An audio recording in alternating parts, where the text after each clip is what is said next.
This is how Plas Mawr used to look until the early 1990s, a familiar landmark in the centre of Conwy.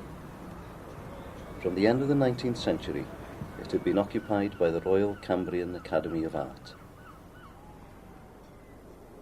Plas Mawr is the best surviving Elizabethan townhouse in the country, but appearances can be deceptive. Despite valiant attempts to maintain the building over the last 50 years, 4 centuries of weather and neglect had taken a severe toll. Rot and decay had caused some parts to settle by over 30 centimetres. In fact, it was desperately in need of conservation. So when Cadw took over responsibility for the house, a huge amount of work was needed to repair the damage. In the spring of 1995, the entire building was enclosed by scaffolding.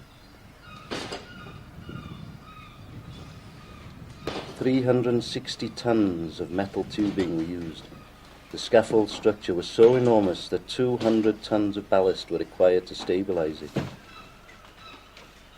For 15 months, this scaffolding enclosure, with its tin roof and side screens, was a prominent landmark in Conwy, and it became the focus of much local curiosity. Eventually, in the late summer of 1996, the whole enclosure began to be dismantled. The building that emerged from beneath its cocoon was strikingly different. No longer bare stone, its walls were rendered over and shining white. The roof was sound and new. Now fully conserved, Plas Mawr looked much as it would have when Robert Wynne completed it in the 1580s.